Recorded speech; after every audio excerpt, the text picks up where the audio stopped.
Okay, so welcome everybody once again. My name is Jody Dublin, and I will let's get us started.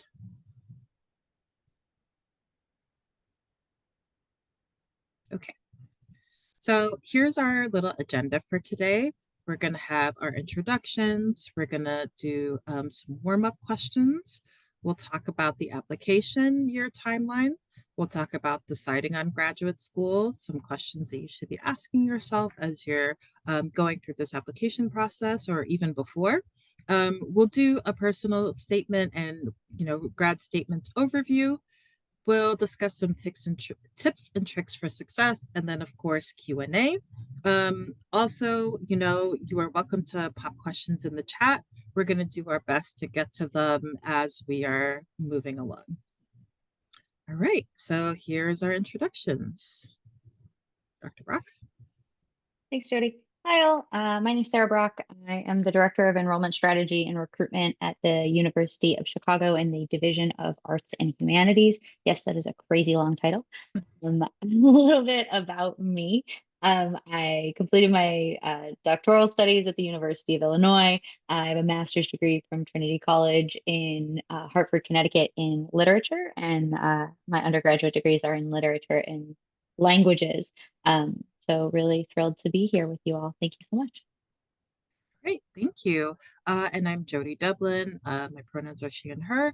I'm the Associate Director of Advising and Programs, Graduate and Professional School Lead here at Barnard. And so I am happy to be with you all. I see some names that I recognize, so I'm really happy to see you. I want to talk briefly about some of our resources. We have our grad school toolkit. We have grad school events such as this one. We have drop-ins for undergrads. My drop-in days are Thursdays from 1 to 2, although I will not be doing drop-ins this Thursday. And then finally, one-on-one appointments with me via handshake. So I hope that I get to see you soon. Okay. So first, we wanted to start with some warm-up questions. We wanted to give you about 5 minutes to think about these questions, by yourself. This is a silent, reflective activity. So for 5 minutes, and I'll set my timer, I want you to think about your research or professional interest in 6 words and see if you can state it in 6 words. Think about how you first got interested in this topic. Think about what experiences at Barnard, or if you're an alum, after Barnard, classes, talks, class assignments, research with faculty, internships, etc., have informed your research or your interest in this topic. What personal experiences have informed your interest in this topic? If someone were curious about learning more about this topic, whether it's a professional topic or an academic topic, what book, article, or other piece of media would you recommend to them? What strengths do you have that will make you a good person to explore this topic or profession? And what questions do you have about the grad school application process? So I'm going to, all right. So now we're going to talk a little bit about deciding on grad school. Thanks so much, Jody. So deciding on graduate school, and I mean, I think both of you who kind of shared are like, I think I want to do this, but I don't really know what that means or where to go from here. I have this idea, I have this interest, but like, what does that mean in practice? And how do you start to apply that interest into the bigger process of thinking about graduate school? So next slide, please. So I think one thing that is a really good place to start, and I really love that we started today's session with this intentional series of reflective questions, because those are exactly the questions that I encourage students to ask when they come to me and say that they have an interest in a thing, and what does that mean? And those are going to be the foundational questions that are going to really help you prepare a strong application, which we'll talk about in a little bit. But one thing that I really strongly encourage students to think about is, how does graduate school and graduate study, both at the master's level, the PhD level, the postdoctoral level, advanced study broadly defined, how does that fit into your larger plan? And that's not to say you have to have everything planned out. I surely don't. But you should kind of start to think about, where does this fit into your idea about a career? Do you need an advanced degree for your career interests, for your career aspirations? Or is one required for potential advancement? Do you need it now versus later? Thinking about financial wellness, we all know that education is expensive. Higher education is expensive, whether it's an undergraduate or graduate level. So starting to plan now for, what is the financial impact of pursuing graduate education? Is that something that you can take on now? Is that something that you want to explore later down the road?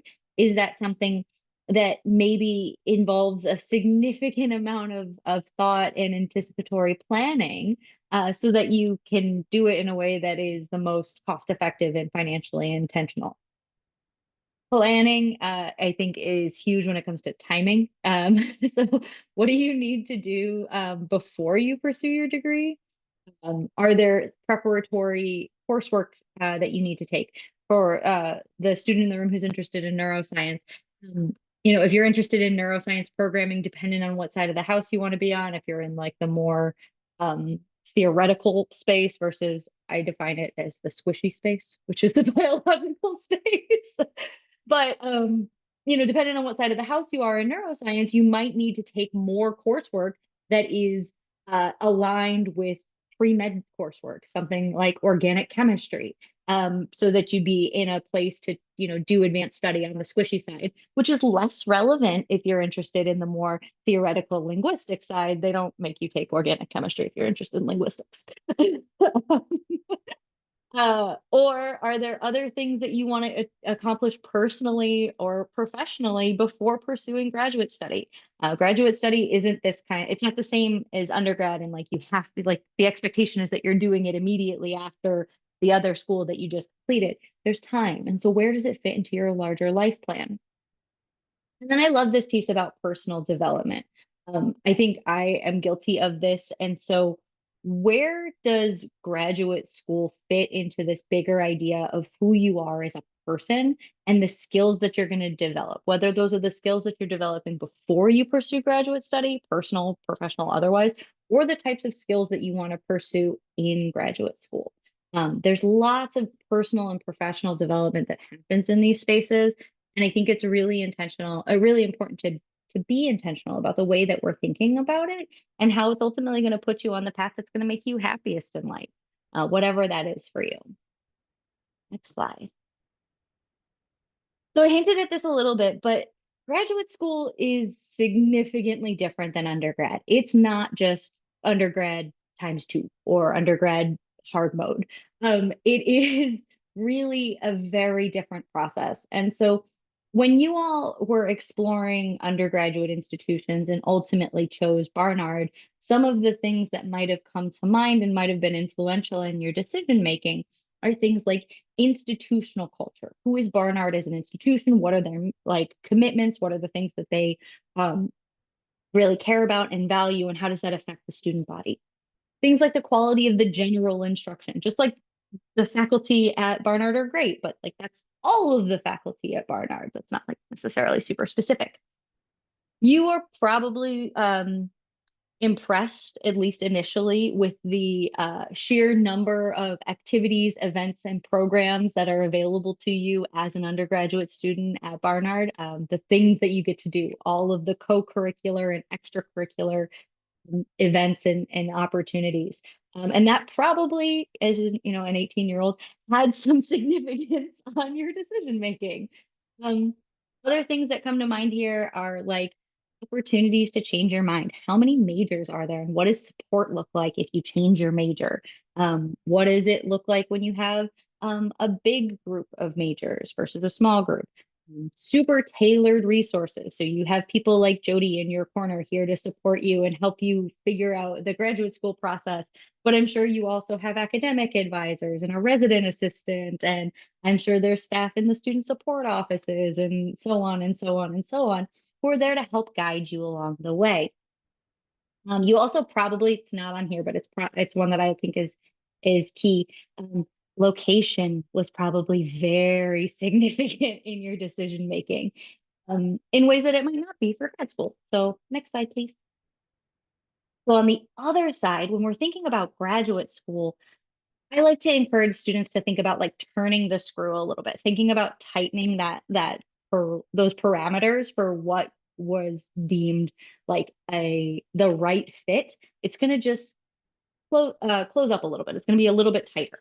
So things like program, you're not looking at the whole institution. Institutions are, institutions like the University of Chicago are phenomenal and have fantastic departments across the board. But what's more important than the caliber and reputation of the entire institution is your specific program. And not only your specific program, but the specific research inside of that program and how it relates back to your particular research question. The example I like to give here is when I was pursuing graduate school, I was studying children's literature. The University of Chicago has one of the best English departments in the country. It's phenomenal. They do not have a children's literature expert and probably never will. That's not what they're known for. It is not their thing. So U Chicago didn't make sense for me as an institution, even though reputationally, like rankings wise, it's a phenomenal program and it's a phenomenal institution. It isn't the right one for the thing that I want to do. So you're going to really refine what you mean when you think about rankings and reputation. That quality of research and advising, again, making sure that the institution that you're looking at really is well known or is well supported in the thing that you want to study very specifically. Graduate school in general means that you're probably not going to change your mind very much once you have an idea. The idea here, there's some narrowing between master's degrees and PhDs. Master's degrees are still fairly broad, whereas PhDs are going to be even more narrow. But once you kind of work your way to the graduate school level, you're in the thick of it in the discipline, and you're not going to deviate. And so graduate school doesn't really give you a lot of opportunities to do that. So making sure that the school that you choose is really, again, that right fit for the type of work that you want to do. And they're going to be able to support you with resources. Resources is the last piece here, and this is so key. I tell students you're not just looking at the faculty and the faculty research, you're also looking at things like archives, like labs, like museums, like libraries. Those are so critical for graduate study. So making sure that the institution that you ultimately choose has the right program, has the right faculty, but also has the right resources to support your research interests. Thanks, Sarah. I wholeheartedly agree. It really is like thinking about it like a funnel, right? So, like, even thinking about going from high school to college. High school, everybody was taking the same stuff, more or less. College, you start out kind of taking a lot of the same stuff, but then you get a major, right? And then grad school, you refine a little bit more at the master's level where you're just basically focusing on your one area. And then at the doctoral level, you're not only focusing on your one area, but you're now producing knowledge. So, like, this is why it's really important to think about this process on a granular level as opposed to, a more macro level as you were as an undergrad. And that'll come into play when we're talking about the personal statement as well. All right, so now let's talk about the application year timeline. It should slash can begin during the summer. So, yes, during the summer, this is what you should be doing. This is when you should decide your grad school application budget and figure out how to secure the funds. Now, some schools do offer fee waivers. If you are interested in getting a fee waiver, You can read the website, see if they mention that. And then if they don't mention anything, going to an info session can be a really good way to ask an admissions person about a fee waiver.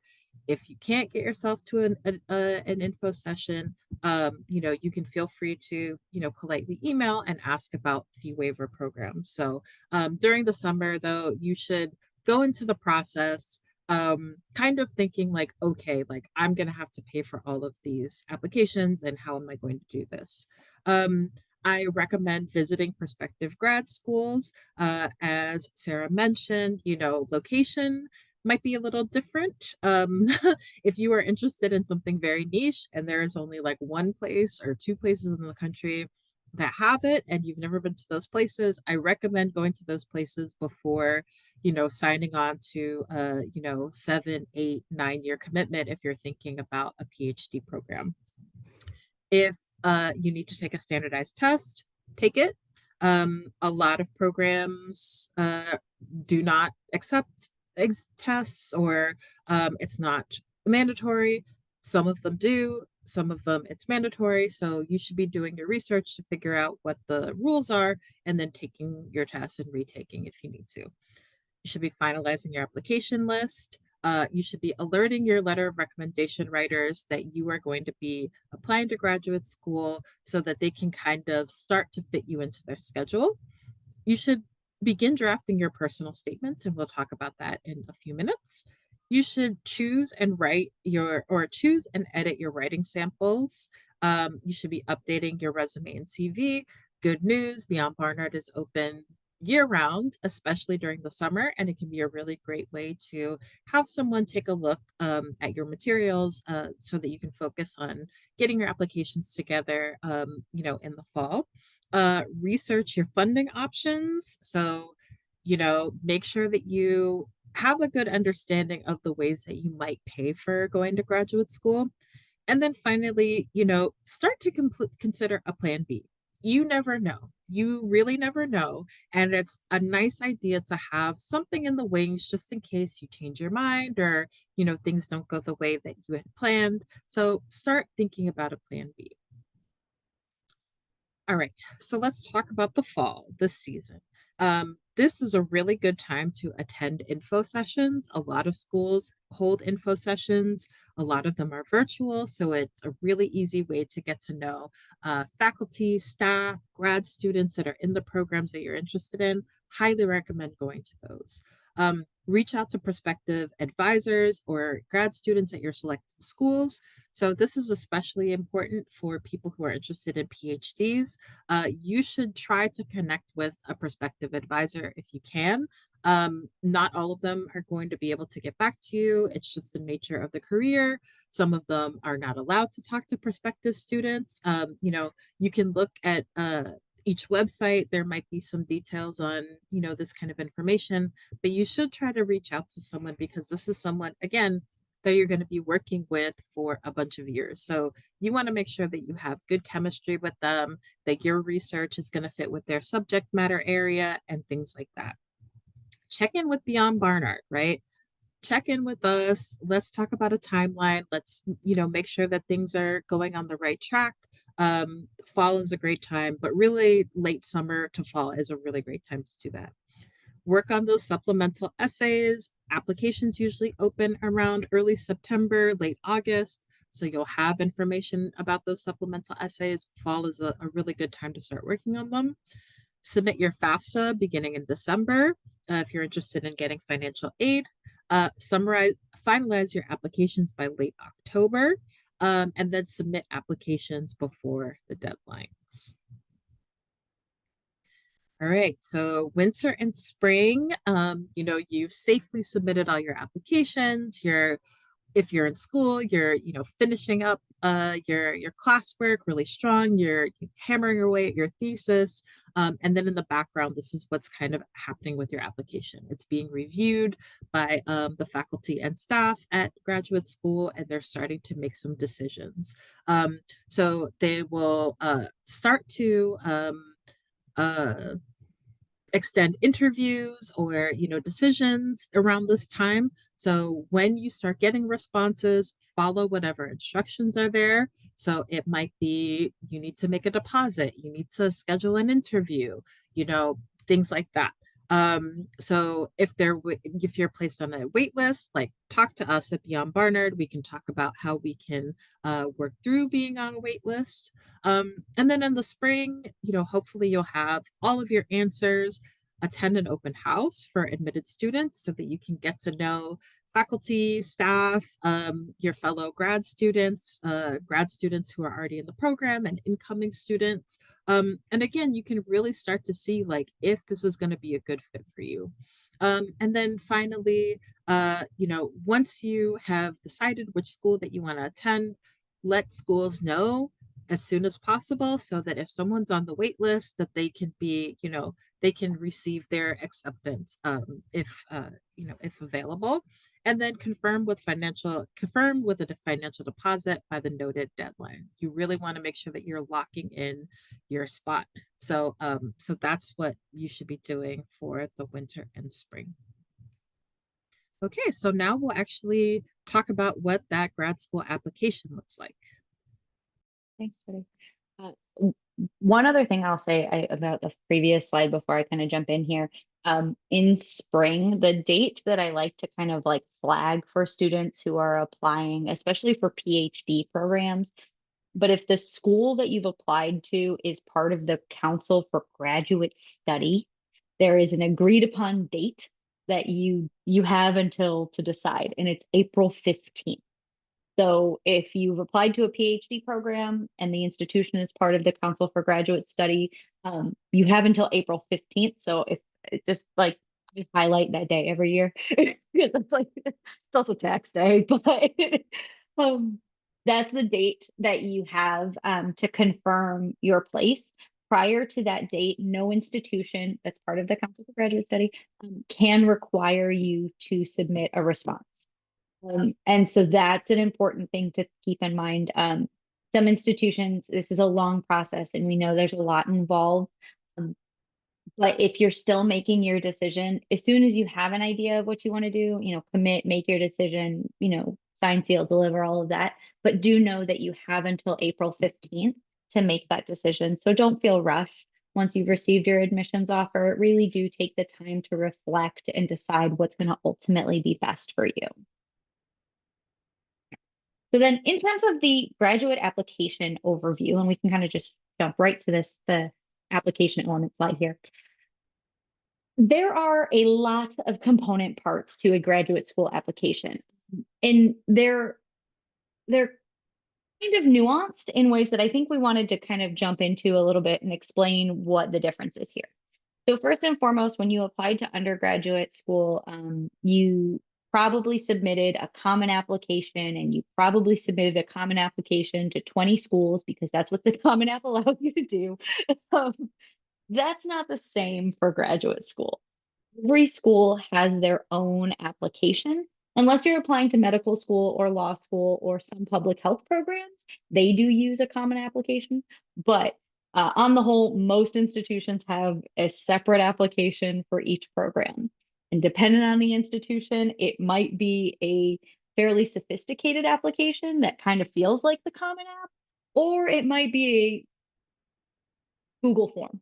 It's going to be the gentlest way that I say that, and that's just the truth of the program. Some programs don't care that much about the application material.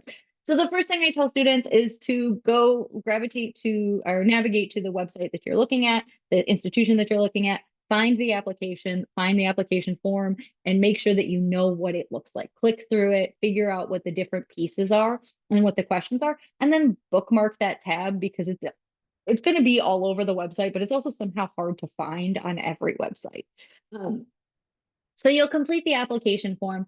For us at the University of Chicago, except for med law and the public health program, everybody uses an application that is managed by a software called Slate. So it says Technolution slate across the top of it. And so you'll complete the application. Each program has its own application. So if you are applying to programs in the arts and humanities and in the social sciences and in the business school, you're going to complete 3 separate applications. Just kind of keep that in mind. The big pieces of the application itself, that form that you'll fill out, it's just mostly basic information about you, some demographic information, some information about your academic history, but it's pretty surface level on the whole. The things that we're really looking for are your transcripts. Graduate school requires transcripts from all previously completed collegiate level coursework. The big stickler here, and Barnard might do this, so it might not be an issue for you all, is study abroad or study away coursework. If your study abroad, study away coursework is not listed on your Barnard transcript, you do have to go find that transcript too. If it is, disregard, you're fine. But that's one that I often find students struggle with is they're like, I'm missing 3 courses and I don't know how to contact Scotland.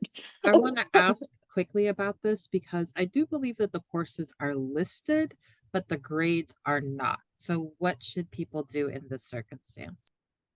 Would recommend that they reach out to the institution that awarded the grades. And if the grading system is different, that's okay. Or if it's like a pass fail situation or just you got credit, like that's okay. As long as there is some designation that the course received a credit bearing to it. It doesn't have to be a letter grade that translates to the US system. Okay, and then so transcripts, that piece is important. Your CV or resume, it can be either, it doesn't have to be an academic CV, but if you have an academic CV, you're welcome to use it. And your resume, that should be updated as possible. And then the pieces that are really important, so those are kind of like technical components, but the more important pieces, the meat of your application, I would say, or your statement of purpose or personal statement. Sometimes this is also called a candidate statement. We use that language interchangeably. So they're all the same kind of thing. We're going to dig into that in just a second. A writing sample at page length. This is, I think, key. Students like to submit writing samples that go over page length, and I would strongly recommend not doing that. Any additional statements, some institutions offer you a space for a more kind of traditional personal statement where you're talking about your personal experiences, anything that you've done in terms of like overcoming adversity or any extracurriculars that you really want to highlight. The diversity piece, if you're applying to medical school, several medical schools have instituted a diversity statement as part of their application as well. So you might see that in this kind of additional statements place. So they kind of like fall under that categorization. Any standardized tests, as Jody said before, if your institution requires standardized tests, the GRE, the LSAT, the GMAT, the whatever the one for dental school is, the MCAT, like all of those, make sure that you take those and that you're reporting scores and that you're having your official scores sent to the institution. This also falls under categorization for students who might need to demonstrate English proficiency. If you've completed at least 1 year at a US institution like Barnard, you're fine. You don't need to submit anything for English proficiency. But if you're a late transfer, you might need to review the policy as it pertains to English proficiency for the institution that you're applying to. We require 3 letters of recommendation at UChicago. That's a pretty standard number for most institutions. So making sure that you have those letters of recommendations submitted. We do accept them from places like Parchment or whatever the other service is that you can like have somebody upload it and it'll store it for however many years. So you could use that or have your recommender send it directly to the institution using our internal system, and most institutions do something along those lines. And then the last piece is the interview. So once you've submitted all of these pieces and the component pieces of your application, during the review process, the faculty committee might invite you to interview. This is the place where I tell students you have to keep an eye on your email address and you have to know what email address that you applied with, because faculty will send you an email and it might get lost in your inbox. So just be aware of that, because the invitations to interview usually come directly from the admissions committee and not from the institution's like admissions office. So it might come from a different email address and it might get lost in your inbox. So just keep an eye out for that. All right. Next slide, please. Okay, so I said I wanted to dig into statements because I think that the two most important pieces of your application are your statements and your writing sample. Not all programs require a writing sample, but the statement really is going to be the biggest place for you to shine as an individual. So we'll do the next slide, please, Jody. So your statement of purpose, also known as a personal statement, also known as a candidate statement. I feel like I talk about Prince every time I make this joke and nobody knows what it is, but like, um, we change the name dependent on the discipline. So in the arts and humanities, we call it a statement of purpose. In the sciences, it's often called a candidate statement or a research statement. In some social sciences, sometimes it's called a personal statement. They're all the same thing. It's a research statement. And so really the goal of your statement of purpose is to talk about why you're a strong fit for graduate school by talking about your research interests and the work that you've done.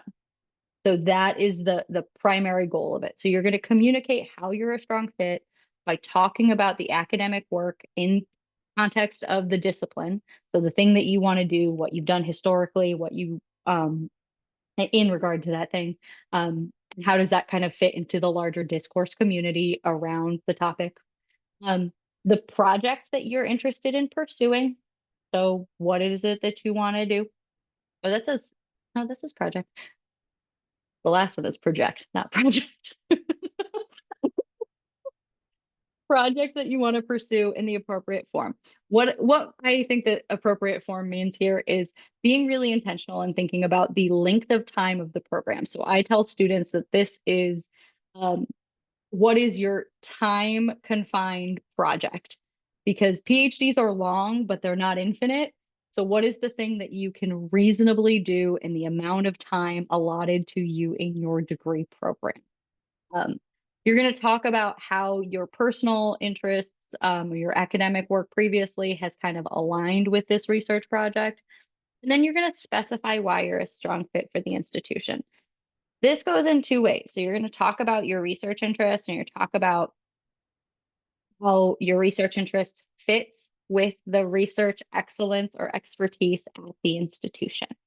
You're going to show through that kind of conjunction sentence that you know what you're talking about in this field. Like you have this interest, you've done the research around it, you know that you're ready to explore this topic. This institution makes sense to do this because you know about the institution and their research expertise.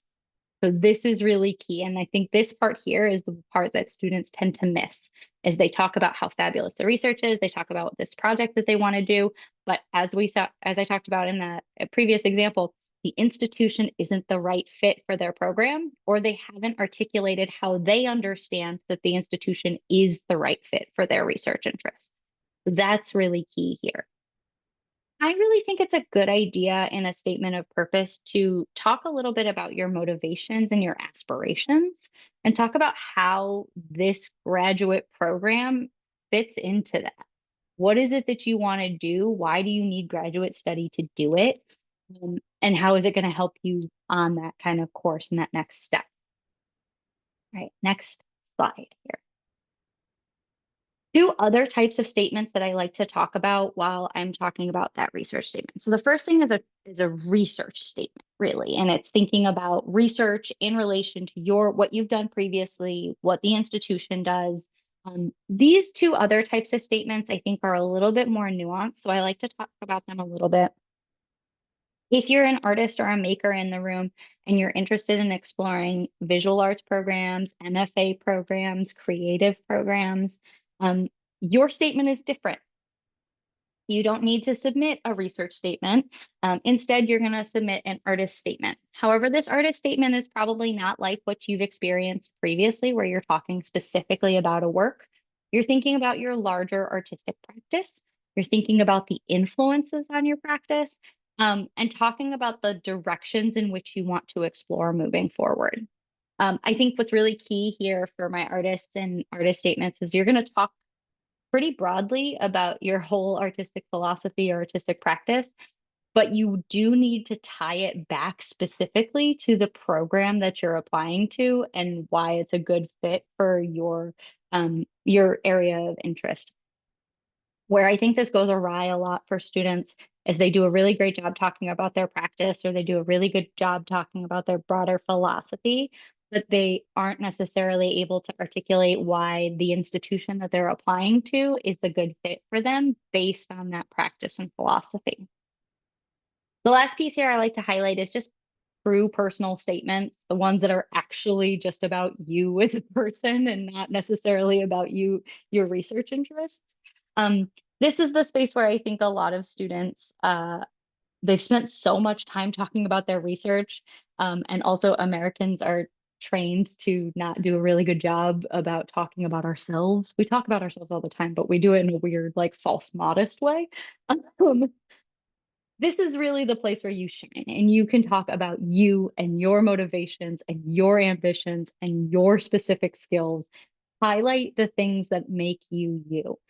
This isn't the same as the undergraduate personal statement where you're talking about overcoming adversity, like you kicked a soccer ball or whatever. But it is really specifically about like what you've done, why you want to do the thing, what your motivation is to do the thing. I know somebody said that they had, worked in a lab, and we're doing some research with mice. Maybe that was really inspiring for you. And because of that, you want to go do this other thing. You can talk about that. This is also the space that if there's particular challenges, adversities, or other situations that you want to highlight or you think are relevant for the admissions committee to know, this would be the place where you could do that. Um, and anything else that you think is important, whatever that means for you. If there is something about yourself, the way that you move through the world and experience education or what have you, that you think is important for the admissions committee to know while they're reviewing your materials, this is the place to tell them about it. All right, next slide. So the personal statements, the artist statements, the statement of purpose, candidate statement, those are one piece. And they're really weighted heavily in the application review because that's the place where you get to talk directly to the admissions committee. The other piece that is really heavily weighted, especially the arts, science and social sciences, arts, humanities, and social sciences, is your writing sample. For my more traditional lab-based STEM students, that candidate statement is your writing sample, so it should be pristine. There isn't an opportunity for an additional writing sample for most institutions. For others, your writing sample is demonstrating what you know in the discipline. So it should be a strong example of your academic writing. It should be the best example of your academic writing. And it should be the unbiased best. So if you have a hard time choosing because you like really particularly love a piece, maybe seek out some guidance from a trusted advisor or maybe somebody in beyond Barnard to help you choose the stronger sample. It should be edited conforming to application requirements. This is that page length piece. At UChicago, our page length is 20 pages. If it's longer than 20 pages, the admissions committee won't read it. So like they won't read past 20 pages. They read 20 and then they stop. So please, please, please do yourself a favor and make sure that you're submitting the number of pages that are required and no more, especially if the best part of your argument is on page 22. Like, please, SERPed. If it's excerpt a longer work, cut it down, and then you can always include a one-page summary. The big thing that I really like to highlight here is making sure that the selection that you choose is in the citation style of your discipline. So just making sure that you are in that place because that's going to be key. Stop talking now. Okay, So let's talk briefly about what to put in a grad school resume. So the resume is going to look pretty similar to a resume that you have now. You're going to have your info, you'll have your education history, relevant experiences, jobs, internships, leaderships, etc. And then, you might want to think about, depending on the kind of graduate program you're applying for, making those section headings more specific. So, for example, if you're going into a more professional graduate program, so like let's say social work versus sociology, you might want to have a section that deals directly with, the work that you've done in that same area so that the admissions people can see that first, before they start reading other things. So that's going to be there. You're going to put in skills, trainings, and certifications, if applicable, extracurricular activities. Um, focus on things that are applicable to your program of interest, right? So for most of us, the resume is going to be 1 page long. Um, Maybe it will go over a little bit. We recommend not going to the second page unless you can fill it at least 2/3 of the way. So you want to be tailoring this resume if you're applying with a resume. Okay. So if you want to use a CV, this is what a CV looks like basically. It has a heading, just like a resume has, education first, coursework, GPA, etc. And then simpler headings. So remember when I was talking about the resume and saying that you can tailor those headings to be a little bit different. The CV has pretty set headings. This is kind of more standard across academia. And what I like to remind people is the V in CV is vita, which means life. This is basically a document that you'll keep for your life. You'll just keep adding and adding and adding. So you kind of keep everything pretty simple. Um, you want to put the dates on the left-hand side. That helps to differentiate it from a resume. Very strong first page. Again, just like the resume, if you have to go to more than 1 page on a resume, you want to make sure that the most important information is right there on that first page. And then, you'll talk about your extracurricular work, which can still be valuable. Next page, honors and awards, fellowships listed separately from honors and awards, service and leadership, and then skills, language skills, especially if you're doing a program like comp lit or English or, art history or something that requires fluency in another language. You definitely want to make sure that that's on there. And then you want to put page numbers just to make it easier to read. So here are some tips for doing a CV. So one thing I recommend is Googling, all of your favorite professors, all of your favorite researchers, look for their CVs. Every academic CV is online usually. And that's a really good way to see how CVs are constructed within your subject area of interest. And I know that we are going to go over a little bit. I hope that's okay for folks, maybe about 10 minutes or so over. If you have a question in the chat, if you have to leave, if you have a question, please pop it into the chat and we'll address it if you have to go. But I'm going to keep going. This session is being recorded and I'll share it with you after. So if you got to go, I completely understand. But I want to make sure that we get through this. Okay, so tailor to your discipline. This is especially important if you're applying to more than one kind of discipline, which is really common in graduate school because you can kind of look at things from different lenses. Just make sure that you're tailoring your CV so that it makes sense for the discipline to which you're applying. Make 1 page compelling enough uh, for the reader to want to continue, as we talked about before. Explain the significance of your work within the bullet points. Focus on innovation and impact in each bullet.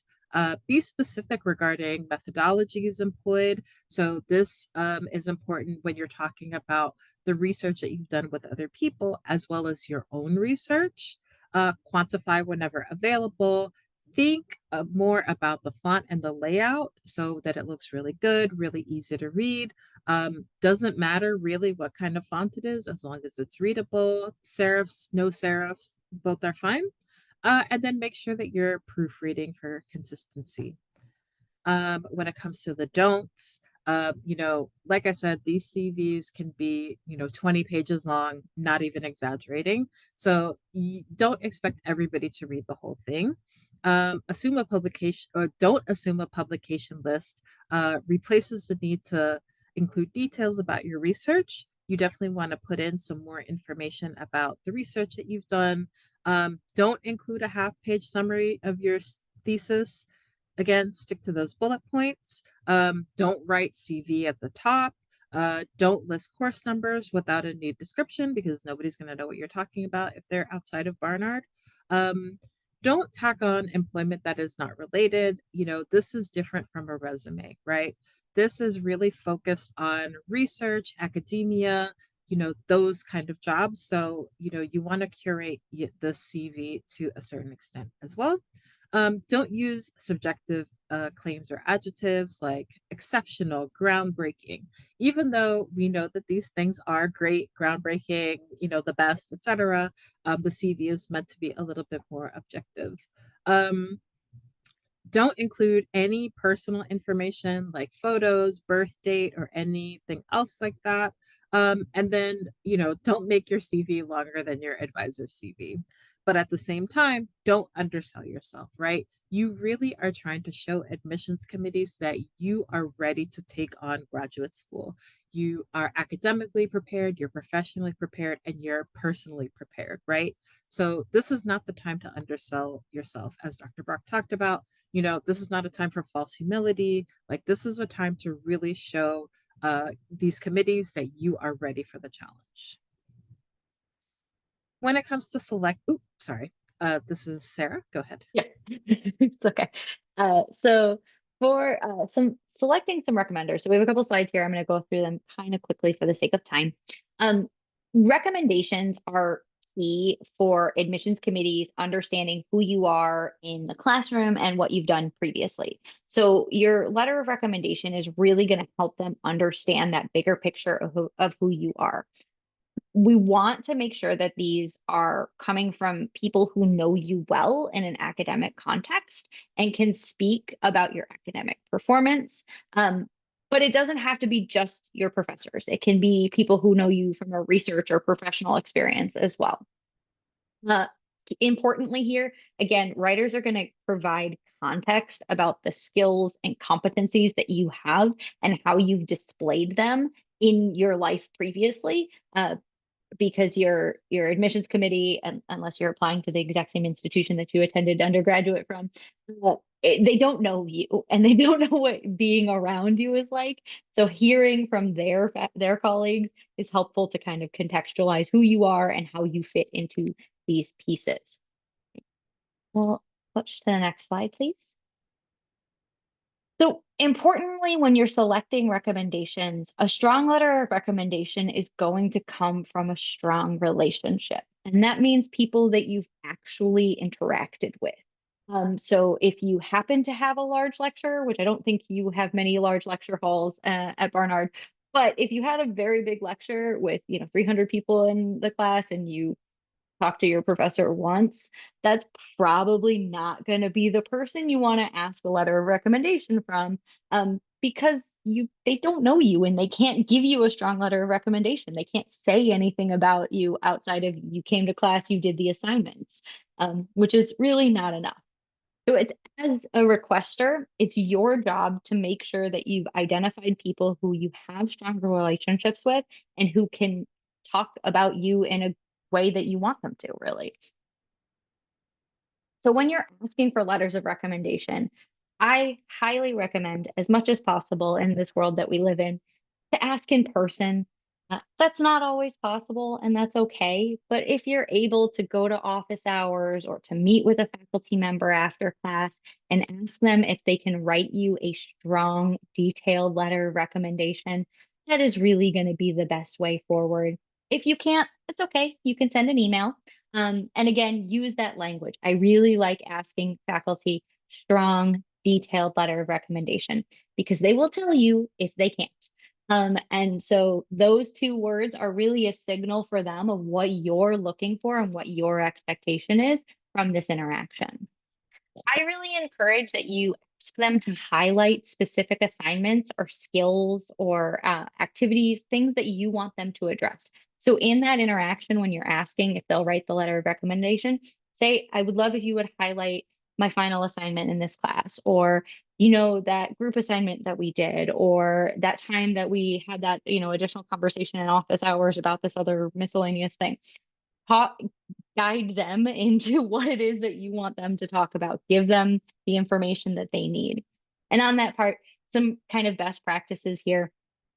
I really think that it works well when you ask your letter or your recommender to send them after the fact, if you've asked them in person, um, your resume or CV and your statement of purpose so that they can craft a letter that is specific to the program and to your particular research interest. The more specific the letter is, the stronger it is and the better that it's considered by our faculty review committees. So definitely want to make sure that you're giving them information so that they can write a strong letter on your behalf. And then to the alumni in the room, or to anyone in the room who maybe isn't thinking about asking someone they haven't talked to in 6 months, couple of years, include the final assignment from the class that you took with them. I think that this is a really good practice in helping faculty remember specifically the thing that you did together. They remember you, they remember the interactions that they have with you, but they might not remember all of the things that you did together. They might not remember your writing. And so when you give that back to them, it can help kind of bring them back to that moment and they can speak very specifically to an assignment then. I want to jump in and say, this interaction helps them. So like, we Sarah said like try to ask in person if possible. Second best is a Zoom. Third best is a phone call. Fourth by a mile is an email, right? Like to them, it might just be a name. If they see you, it'll be much better of a chance that they'll remember you, especially if it's been a couple of years or so. And then for the alums or for people that are thinking about taking some gap time, it's okay to take gap time. It's okay to reach back out to people. I would say to help them remember who you are better, you should plan on checking in with people, every 6 months or so that they kind of stay fresh on their mind. Because this part is so crucial. This really helps graduate schools to understand if you're ready or not. Like you you really should put work into this relationship that you have with any potential recommenders. Yeah, I will say like one additional thing on that note, and then we'll move to the next slide, is for if you think you're going to take some time off, for my students who are interested in an MBA program and you need 5 to 7 years of work experience before like you're really competitive for an MBA program, you can ask for letters of recommendation now. That's okay. There are tools. I don't think it's called Parchment, but it's something along those lines. There's like some online tool, like you can keep them like sealed and you won't see them. And most institutions accept letters of recommendation that way. That way you can kind of have that relationship. You should have, of course, still, maintain the relationship for longevity. That's just the point of like being in these spaces. But that's another thing that you can use, especially if you know that there's going to be some time between when you complete undergrad and you go back to grad school. Thank you. I think that's an excellent tip. All right, so let's kind of wrap up with some tips and tricks for success. Um, when communicating with admissions, because you might have to, we already talked about asking for fee waivers or, asking, you might have any number of questions during this process. You'll want to identify the best person to help you, right? So there are different people in admissions that handle different things. You want to figure out who's going to be the best person. And A lot of times on websites, they'll have like a picture of a person and their email address, and then what their responsibility might be. So it might be a geographical area, it might be a program area, something like that. So you want to make sure that you're reaching out to the best person for the job. Read the program page first. Okay. So if you have a question, make sure that you scoured the page first so that you know that the answer is not on there. Um, Attend an info session to ask questions. That's a great way for an admissions person to get to know who you are and perhaps even remember you when, when they're when it comes application time. Let them know important information. So are you in the military or a military affiliated? Are you an international student? For my Mellon Bay's undergraduate fellowship folks, let them know that. Let them know anything to help help them understand like how you might need additional support or things like that, right? And tell them what you're looking to do. They might be able to identify a program that's a good fit for you that maybe you don't know about. So definitely make sure that you're interacting with them. Um, the application period can be really tough. It can be really, a marathon. You're not seeing any results like right away. It's really, really, really tough. So I want to talk briefly about how to keep your spirits up during this time. First is clarify your goals and have a good understanding of your motivations, right? This is what's going to keep you going when this gets tough. It's going to keep you going through the application season as well as through your, whatever graduate program you're going to. Use your resources and ask for help, right? So that's beyond Barnard, that's professors, that's admissions counselors, that's grad students that are in the program, that's alums who have been through the program, that's Furman Counseling Center, that's the gym, all of these resources that you have, like use them to your disposal. Everybody's here to help you succeed. Decide what you want to do independently and with friends, right? So sometimes it's really nice to just get a group of folks together and everybody's kind of working on their own project. But sometimes, like, we don't want to work like that. So think about the things you want to do with friends to keep this process kind of fun and things that you need to work on by yourself. Plan ahead and make a manageable schedule. And that's key. You have to balance either work or school or work and school at the same time. So you want to make a schedule that is manageable. That can definitely help with the process. Maintain other healthy habits. So if you're a gym person, keep going to the gym. Mental health, eating well, having a healthy social life. Don't just close yourself off to work on your applications, right? For if you're in school, this is your senior year and that you only get one. So make sure that you're enjoying it. If you're working or whatever, like you only have this one precious life. So make sure that you're still doing the things that bring you joy throughout this process. Know when it's time to take a breather and how long. It's okay to take breaks during this application process.